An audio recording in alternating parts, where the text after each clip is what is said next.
નમસ્કાર મિત્રો, આજે 31મી માર્ચ 2026 નો દિવસ એક અત્યંત ગંભીર બાબત તરફ આપ સૌનું ધ્યાન દોરવું છે.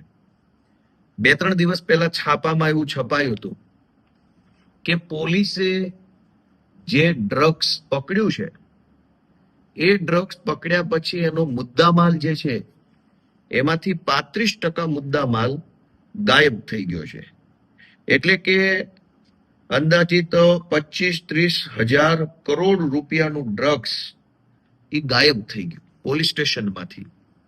અને પોલીસે જ્યારે તપાસનો કંટ્રોલર સીએજી દ્વારા જ્યારે તપાસ કરવામાં આવી ત્યારે પોલીસે એવો જવાબ આપ્યો કે ઉંદર ખાઈ ગયા છે ડ્રગ્સ. આ છાપામાં લખેલું છે કે 35% પકડાયેલું ડ્રગ્સ ગાયબ થઈ ગયું અને એને ઉંદર ખાઈ ગયા. પછી આજના છાપામાં બીજું આવ્યું છે કે પોલીસે જે અફીણ પકડ્યું હતું, એ અફીણ પોલીસ સ્ટેશનમાં ઓગળી ગયું. આજના છાપામાં જણાવ્યું છે. જ્યારે અફીણ નાશ કરવાનો પ્રશ્ન આવ્યો, અદાલતે હુકમ કર્યો કે પોલીસે જે કાંઈ અફીણ પકડ્યું છે એને અફીણને નાશ કરી દેવામાં આવે. ત્યારે પકડાયું હતું 38 કિલો અને નાશ કરવામાં આવ્યો માત્ર 2 કિલો. એટલે મોટા ભાગનો અફીણ જે છે એ હવામાં ઓગળી ગયું. અને એનાથી એવું બતાવવામાં આવે છે કે પોલીસ સ્ટેશનની અંદર મુદ્દામાલ જે છે એની ચોરી થઈ રહી છે, વેપાર થઈ રહ્યો છે, અથવા કંઈ પણ એવું થઈ રહ્યું છે કે જે શંકાસ્પદ છે. તો એનો અર્થ એ થયો કે પોલીસ સ્ટેશનોમાં હજારો લીટર દારૂ જે પકડાય છે એ દારૂ પણ પોલીસ વેચી નાખતા હશે, અફીણ પણ વેચી નાખે, ડ્રગ્સ વેચી નાખે. એટલે જ્યારે પકડાય 3 લેવલની ચોરી ચાલે છે. એક, અફીણ કે દારૂ કે ડ્રગ્સ કે જે કઈ હોય એ પકડાય ત્યારે 100 કિલો હોય તો એને માત્ર 20 કિલો, 30 કિલો, 40 કિલો જ બતાવવાનું કાગળ ઉપર. એટલે પહેલી ચોરી તો આવી રીતે થઈ જાય છે.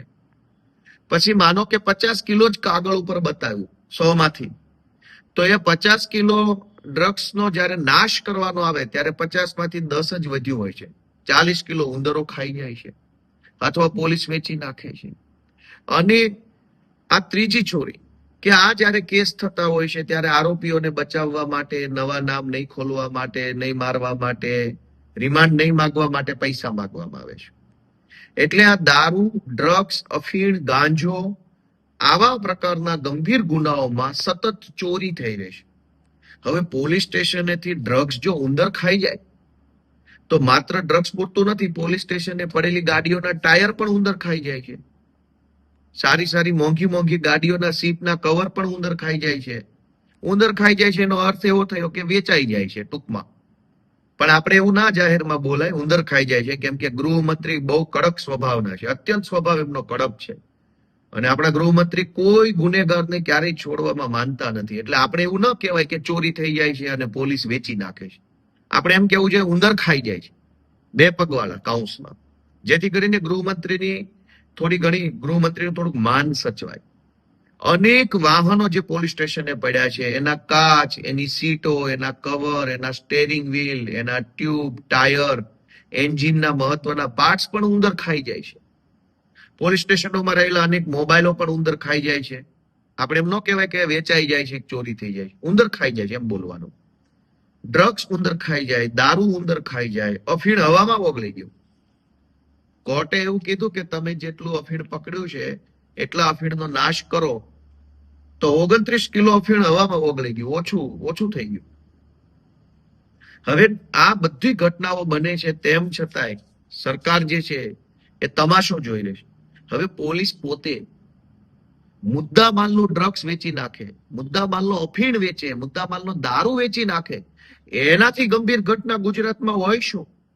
બુટલેગરો દારૂ વેચે એ તો ગંભીર બાબત છે, પણ બુટલેગરને દારૂ વેચતા પકડ્યો, એની પાસેથી જે જથ્થો આવ્યો એ સરકારે જમા લીધો ને જમા થયેલો જથ્થો વેચી નાખે તો કેટલી ગંભીર બાબત કહેવાય. અને કોઈ શરમ નથી. અને જ્યારથી આ ભાઈ ગૃહમંત્રી બન્યા છે, એકદમ હોશિયાર વ્યક્તિત્વ છે ખૂબ, ત્યારથી ગુજરાતની અંદર પોલીસ સ્ટેશનોની અંદર આ ધંધો ચાલુ થયો છે. એટલે ગુજરાતની જનતાને એક જ વિનંતી છે કે જાગૃત બનો. આ ગુજરાત કોઈ ભાજપ વાળાનું નથી, આપણું છે. જો પોલીસ જ ડ્રગ્સ અને દારૂ ને અફીણના ધંધામાં આવી રીતે સંડોવાયેલ હશે, ઉંદર ખાઈ ગયા 35% ડ્રગ્સ, કેવી રીતે ઉંદર ખાઈ જાય? અને ચલો ઉંદર ખાઈ ગયા, અફીણ હવામાં ઓગળી ગયું, તો આવી બેદરકારી કરનાર અધિકારી સામે સરકારે શું પગલા લીધા? ડ્રગ્સ જેવી સરકારી મુદ્દામાલની મહત્વની વસ્તુ એ સાચવીને મૂકવી જોઈએ, વ્યવસ્થિત પેકિંગ કરવું જોઈએ, એને કમ્પ્લેટ મૂકવું જોઈએ. એટલી સમજણ તો ગાંડા નહીં પડે. તો જે પોલીસ અધિકારીઓએ ડ્રગ્સની સાચવણી વ્યવસ્થિત નથી કરી સરકારી મુદ્દામાલની, એમની સામે સરકારે કેમ પગલા ન લીધા? ઉંદર ખાઈ ગયા છે એવા જવાબથી સંતોષ કેમ માની લીધો? તમે ગોપાલભાઈને કંઈક વસ્તુ સાચવવા આપો અને પાછી લેવા જાઓ ત્યારે ગોપાલભાઈ એવું કહે કે ઉંદર ખાઈ ગયા, તો તમે શું કરો? કે ઉંદર ખાઈ ગયા તો તારે ધ્યાન રાખવાનું હતું ને ભાઈ. ઉંદર ખાઈ જાય એમ થોડું ચાલે. હવે તમે મને 4 વ્હીલર વાપરવા આપો, મહિના પછી હું કહું કે ચારેય ટાયર ઉંદર ખાઈ ગયા છે, તો તમે શું કહો? કે ભાઈ તારે ધ્યાન રાખવાનું, ઉંદર ખાઈ જાય કે સિંહ ખાઈ જાય કે વાઘ ખાઈ જાય. પણ અહીંયા ઊંધો ખેલ છે. પોલીસ અધિકારીઓએ સરકારને એવો જવાબ આપ્યો કે સાહેબ ડ્રગ્સ ઉંદર ખાઈ ગયા છે, અફીણ હવામાં ઓગળી ગયું છે, દારૂ ગાયબ થઈ ગયો છે. તો સરકારે કીધું કે સારું, કઈ વાંધો નહીં ભાઈ, એવું થયું હોય તો હવે શું કરવાનું? તો દોસ્તો, અત્યંત ગંભીર બાબત છે કે ડ્રગ્સ, દારૂ જેવી વસ્તુઓ પોલીસ સ્ટેશનમાંથી વેચાય છે, કાઉન્સમાં ઉંદર ખાઈ જાય છે. એ પ્રત્યે લોકો જાગૃત બને એટલી જ વિનંતી છે. રાજનીતિથી ઉપર ઉઠીને આ વિષયને વિચારો. ભાજપ, કોંગ્રેસ, આમ આદમી પાર્ટી વિષય નથી. વિષય એ છે કે પોલીસ પોતે આવા ધંધા કરશે તો ફરિયાદ ક્યાં જઈને કરશું આપણે? એટલે કોઈ પણ પાર્ટીમાં તમે માનતા હો, જરાક આત્માને જગાડીને એટલું પૂછો પોતાની જાતને કે પોલીસ સ્ટેશનોમાંથી ડ્રગ્સ, અફીણ, દારૂ બધું જ ગાયબ થઈ જાય, એ તો કેટલી વ્યાજબી વાત છે અને કેટલો ચિંતાનો વિષય. અને ગૃહમંત્રી આટલા કડક સ્વભાવના છે, છતાંય આટલો દારૂ ને આટલું ડ્રગ્સ, 35% ડ્રગ્સ ગાયબ થઈ ગયું. જો ગૃહમંત્રી કડક ન હોત તો શું થાત? એ પણ વિચારવાનો પ્રશ્ન છે. જય હિન્દ.